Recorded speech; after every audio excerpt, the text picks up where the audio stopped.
வணக்கம் 30/12/2025 அன்று நான் பிரதிநிதியாக பங்கு பெற்ற நிகழ்ச்சியிலிருந்து ஏக் பாரதம் சிரேஷ்ட பாரதம் என்ற தலைப்பில் நமது துணை ஜனாதிபதி பகிர்ந்ததை உங்கள் அனைவருக்கும் பகிர விரும்புகிறேன். நிகழ்ச்சியை முழுவதும் பார்க்கவும். நன்றி, வணக்கம். मैं भारत माता के पवित्र चरणों को स्पर्श करता हूँ और उनको प्रणाम करता हूँ. எல்லாம் சிவமயம். எல்லோருக்கும் என் நெஞ்சத்திலிருந்து ஆழத்திலிருந்து எழுகின்ற வணக்கத்தை உரித்தாக்குகிறேன். தாயின் அன்பாய், தந்தையின் அறிவாய், குருவின் ஒளியாய், தாயாய், தந்தையாய், குருவாய், தெய்வமாய் நாம் அனுதினமும் வழிபடுகின்ற புனித பாரத அன்னையின் பொற்பாதங்களை முதற்கண் பணிந்து வணங்கி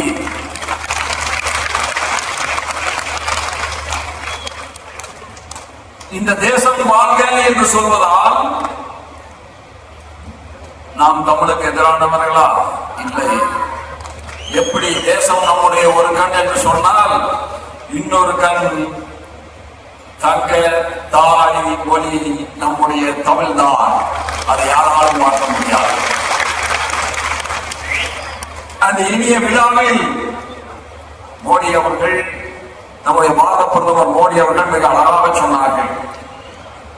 தொன்மையான காசி நகரமும் உலகத்தின் தொன்மையான மொழிகளில் ஒன்றான தமிழும் இணைகிறது என்று சொன்னால்தான் அது காசி தமிழ் சங்கமம் என்று சொன்னார்கள். அந்த விழாவினுடைய 4வது ஆண்டு நிறைவு விழா தமிழ் மண்ணிலே, அதுவும் சிவமயமான ராமேஸ்வரத்தில் எந்த அப்துல் கலாம் அவர்களை இந்த புண்ணிய பூமி தந்ததோ அந்த மண்ணில் கொண்டாடுவது நம் அனைவருக்குமே பெருமை. அந்த இனிய விழாவில் மிக சிறப்பாக தமிழில் உரையாற்றி அமர்ந்திருக்கின்ற நம்முடைய மாண்புமிகு தமிழக ஆளுநர் திரு ஆர்.என். ரவி அவர்கள் சிறிய வயதாக இருந்தாலும் கல்வி சீரமைப்பில் இந்த நாட்டில் என்னுடைய கல்வி தரத்தை உயர்த்துவதில் தன்னிகரால்லாமல் செயல்படுகின்ற நம்முடைய மத்திய கல்வி அமைச்சர் பாசத்திற்கினிய திரு தர்மேந்திர பிரதான் அவர்களே, நம்மில் ஒருவர் இன்றைக்கு டெல்லியிலே மத்திய அரசில் தமிழகத்தின் சார்பாக சிறப்பாக பணியாற்றுகின்ற நம்முடைய மத்திய இணை அமைச்சர் முனைவர் எல். முருகன்ஜி அவர்களே, அருமை சகோதரர் ராஜ்யசபாவிலே எங்களோடு இணைந்து பணியாற்றுகின்ற அருமை சகோதரர் திரு தர்மர் எம்பி அவர்களே, தமிழ்நாடு சட்டமன்ற உறுப்பினர் நம்முடைய அன்பையெல்லாம் ஓரங்கே பெற்றிருக்கின்ற அருமை சகோதரர் நயினார் நாகேந்திரன் அவர்களே, இந்திய தேசம் விஞ்ஞானத்தில் இன்றைக்கு உலகோடு போட்டிப்பட வேண்டும் என்கின்ற சிந்தனையை தன் மனதிலே கொண்டு இந்திய விஞ்ஞான கல்வி தரத்தை உயர்த்துவதற்காக அரும்பாடுபட்டு வருகின்ற ஐஐடி மெட்ராஸினுடைய இயக்குனர் பேராசிரியர் திரு வி. காமகோடி அவர்களே, நம்முடைய அருமை சகோதரர் பனாரஸ் இந்து யூனிவர்சிட்டியினுடைய துணைவேந்தர் அவர்களே, அருமை சகோதரர் துணைவேந்தராய் சிறப்பாக பணியாற்றுகின்ற அஜித் குமார் சதுர்வேதி அவர்களே, என் உயிரினும் மேலான எனது அருமை தமிழ் சகோதர சகோதரிகளே, உங்கள் அத்துணை பேருக்கும் மீண்டும் ஒரு முறை வணக்கத்தை உரித்தாக்கி, காசியும் ராமேஸ்வரமும் யாராலும் பிரிக்க இயலாத உறவை 2 புனித நகரங்கள். அதனால்தான் நம்முடைய பாரத பிரதமர் மோடி அவர்கள் காசி தமிழ் சங்கத்தினுடைய தொடக்க விழா இந்த ஆண்டு காசியிலே என்று சொன்னால் நிறைவு விழா நம்முடைய தமிழ் மண்ணில் புண்ணிய பூமியாம் ராமேஸ்வரத்தில் நடைபெற வேண்டும் என்று உங்களை எல்லாம் இங்கே அழைத்திருக்கிறார்கள்.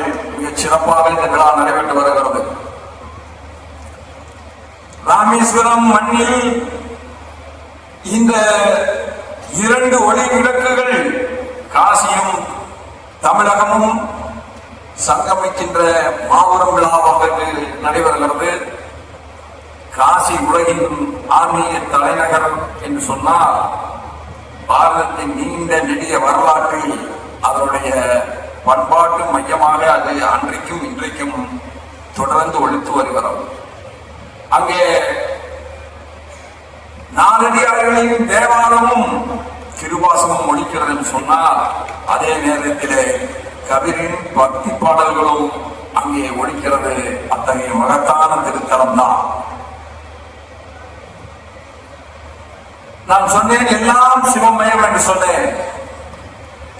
அதனால்தான் காசியும் ராமேஸ்வரத்திலும் மகத்தான சிவாலயங்கள் இன்றைக்கு எழுப்பி இருக்கிறது. நிறைய பேருக்கு வரலாறு தெரிவதில்லை. முகலாய மன்னர்கள் காசி ஆலயத்தை அழித்தொழித்த போது தமிழகத்திலிருந்தும் பாண்டிய நாட்டிலே இருந்தும் பெருந்திரளாக வீரர்கள் அந்த மகத்தான புண்ணிய பூமியை மீட்டெடுப்பதற்காக போர் புரிவதற்கு சென்றார்கள் என்பதுதான் உண்மையான வரலாறு.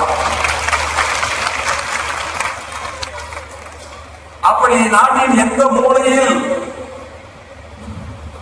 நம்முடைய தர்மத்திற்கு நம்ம நாட்டினுடைய தன்மானத்திற்கு இழுக்கின்ற வருகிற பொழுது நாம் அனைவரும் ஒருங்கிணைந்து போராட வேண்டும். அதனால்தான் மகாகவி பாரதி சொன்னார், செப்புமொழி 18 எனினும் சிந்தனை ஒன்றுடையாள் என்று சொன்னார். நான் எத்தனை மொழிகளை நாம் பேசினாலும் அத்தனை மொழிகளிலும் இருக்கின்ற ஒரே அர்த்தம் தர்மத்தின் பிரகாரம் நாம் வாழ வேண்டும் என்கின்ற அந்த உயர்ந்த தத்துவம் தான் இன்றைக்கு இந்திய தேசத்தையே ஒருங்கிணைந்த தேசமாக மாற்றி இருக்கிறது. பாரதி சொன்னார், கங்கை நதி புறத்து கோதுமை பண்டம் காவிரி வெற்றிலைக்கு மாறுகொள்வோம், சிங்க மராட்டியர் நம் கவிதை கொண்டு சேரத்து தங்கங்கள் பரிசளிப்போம் என்று சொன்னார். அவனுடைய உணர்வுகளை எல்லாம் எண்ணிப்பார்கள். அவன் இந்த தேசத்தை பற்றியுமே சிந்தித்திருக்கிறான். இங்கே இருந்து எட்டையாபுரத்திலே இருந்து ஒரு கவி காசிக்கு சென்றதோடு மட்டுமில்லாமல் காசி அரசவையிலும் அலங்கரித்திருக்கிறார் என்று சொன்னால் எத்தகைய பெருமையை அவன் தமிழர்களுக்கு பெற்றுத் தந்திருக்கிறான் என்பதை நாம் நினைவு கூற வேண்டும். அந்த மாண்புமிகு பாரத பிரதமர் நரேந்திர மோடி அவர்களுடைய தொலைநோக்கு பார்வையால் கூர்மையான திட்டங்களால் நிறைவு பெற்றுக் கொண்டு வருகிறது. எந்த திட்டமாக இருந்தாலும் அது தமிழனுடைய பெருமையை நிலைநாட்டுகின்ற வகையிலும் இருக்கிறது, இந்திய தேசத்தினுடைய பெருமையை நிலைநாட்டுகின்ற வகையிலும் இருக்கிறது. அருமை சகோதரர்களே, கடந்த நவம்பர் 30 ஒளிபரப்பான மன் கி பாத் நிகழ்ச்சியில் பாரத பிரதமர் அவர்கள் இந்த காசி தமிழ் சங்கமத்தை பற்றி மிக அற்புதமாக பேசியிருக்கிறார்கள். அவர் அதில் மிக அழகாக குறிப்பிட்டது தமிழ் கலாச்சாரம் உயர்வானது, தமிழ் மொழி மேன்மையானது, பாரத தேசத்தினுடைய பெருமைகளில் ஒன்று தமிழ் மொழி என்று குறிப்பிட்டிருக்கிறார். அதனால்தான் இன்றைக்கு இந்த காசி சங்கமத்தின் மூலமாக தமிழை கற்கின்ற ஒரு அற்புதமான திட்டத்தை இந்த தேசத்துக்கு தந்திருக்கிறார்கள். எண்ணற்றவர்கள் தமிழை கற்க வேண்டும் என்கின்ற உணர்வை பெற்றிருக்கிறார்கள். நம்முடைய ஆளுநர் அவர்கள் மிக அழகாக தமிழை பேசிய போதுதான் எனக்கும் இந்தியை கற்றுக்கொண்டு அவர்களும் ஓரளவுக்கான இந்தியிலே பேச வேண்டும் என்கின்ற உணர்வு வந்தது. இதற்கு முந்தைய காசி தமிழ் சங்கம் நிகழ்வுகளிலும் நான் கலந்து கொண்டிருக்கிறேன். அந்த காசி நகரத்துக்கு இருக்கின்ற பெருமைகளில் ஒரு மகத்தான பெருமை எது தெரியுமா? அந்த கோயிலுக்கு ஒரு பெரிய இக்கட்டான சூழ்நிலை வந்தபோது அங்கே அதற்கு தினந்தோறும் தேவையான பூஜை பொருட்களை எடுத்துச் செல்வது ஒருவருக்கு அளிக்கப்பட்டது. அந்த ஒருவர் யார் என்று கேட்டீர்கள் என்று சொன்னால் நம்முடைய தமிழகத்தைச் சேர்ந்த நாட்டுக்கோட்டை செட்டியார்களுக்கு தான் அது அளிக்கப்பட்டது. அருமை சகோதரர்களே, நான் கடந்த மாதம் காசி மாநகரத்துக்கு சென்றிருந்தேன். நம்முடைய நாட்டுக்கோட்டை செட்டியார்கள் எல்லாம் அங்கு ஒரு சத்திரத்தை வைத்திருக்கிறார்கள். அந்த பழைய சத்திரத்திலும் நான் தங்கி இருக்கிறேன். அந்த பழைய சத்திரத்திலும் நான் உணவருந்தி இருக்கிறேன். அவர்கள் என்னை அழைத்தார்கள், நீங்கள் வந்து காசி மாநகரத்தில் ஒரு மிகப்பெரிய சத்திரம் புதிதாக கட்டியிருக்கிறோம். தமிழர்கள் காசிக்கு வருகிற பொழுது அது தங்குவதற்காக அது கட்டப்பட்டிருக்கிறது, அதை திறந்து வைக்க வேண்டும் என்று சொன்னார்கள். நான் அங்கே சென்ற போதுதான் ஒரு உண்மையை புரிந்து கொண்டேன். ஏறத்தாழ 300 கோடி ரூபாய் மதிப்புள்ள அந்த இடம் சில கயவர்களால் ஆக்கிரமிக்கப்பட்டிருந்தது. சகோதரர்களே,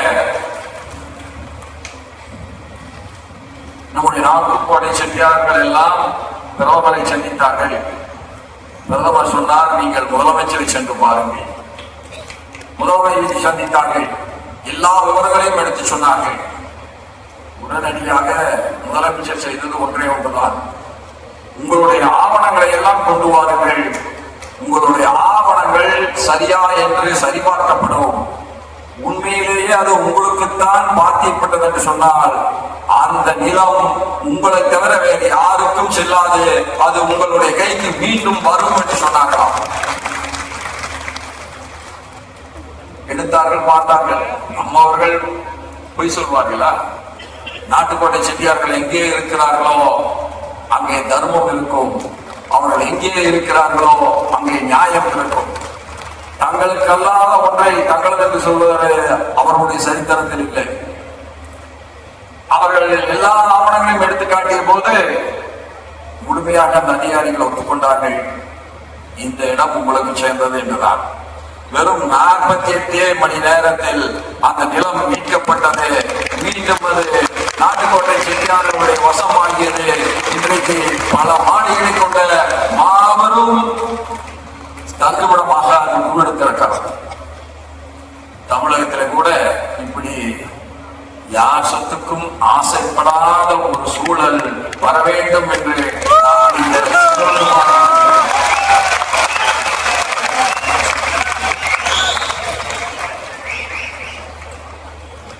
இப்படி நாம் வேண்டுவதெல்லாம் ஒன்றே ஒன்றுதான்,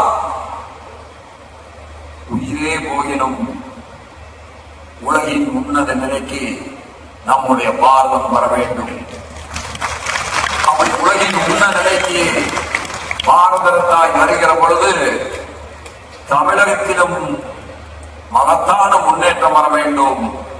உலகத்தின் உச்சத்தை பாரத தேசம் தொடுகின்ற பொழுது பாரத தேசத்தின் உச்சத்தை தமிழகம் தொட வேண்டும் என்பதுதான் நம்முடைய பிரார்த்தனை.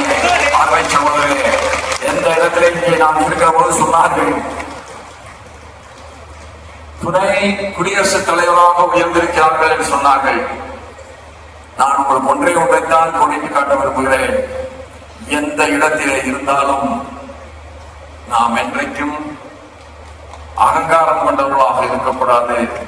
மக்களில் ஒருவராய், உங்களில் ஒருவராய், என்றைக்கும் உங்களோடு இருப்பேன் என்ற கூறி இத்தகைய அற்புதமான விழாவிலே கலந்து கொண்டு தமிழையும் தமிழ் தாயையும் காசியையும் சிறப்பாக பேசுவதற்கு ஒரு வாய்ப்படைத்த நம்முடைய அத்துணை தமிழ்ச்சங்க ஏற்பாட்டாளர்களுக்கும் என் இதயத்தின் ஆழத்திலிருந்து எழுகின்ற நன்றிதனை காணிக்கையாக்கி, வளமான தமிழகம், வளமான பாரத தேசம், இன்றைக்கும் என்றைக்கும் பாரத தேசம் ஒன்றுதான். எந்த தீய சக்தியாலும் பாரத தேசத்தை பிளவுபடுத்தவே முடியாது. ஒன்றுபட்ட பாரத தேசமே நம் உயிர் மூச்சு என்று கூறி, வாழ்க பாரதம், வாழ்க தமிழ் என்று கூறி நிறைவு செய்கிறேன். நன்றி, வணக்கம். சக சரணாகதி இந்த சேனலை முதல் தடவை பார்க்குறவங்க ஒரு தடவை குழு சேர்ந்துட்டு சப்ஸ்கிரைப் ஃப்ரீயாக பண்ணிவிட்டு எல்லா வீடியோஸையும் ஷார்ட்ஸையும் லைவையும் ப்ளேலிஸ்ட்டையும் ஃபுல்லாக பார்த்து நீங்கள் பயனடைந்தால் மற்றவர்களுக்கும் பகிர்ந்து சப்போர்ட் பண்ண வேண்டுகிறேன். எல்லாரும் 2026 ஆங்கில புத்தாண்டில்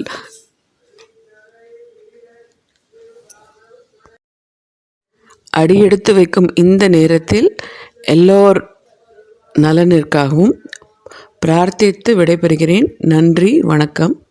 உங்கள் சுஜாதா வேணுகோபாலன், சக சரணாகதி யூடியூப் சேனல்.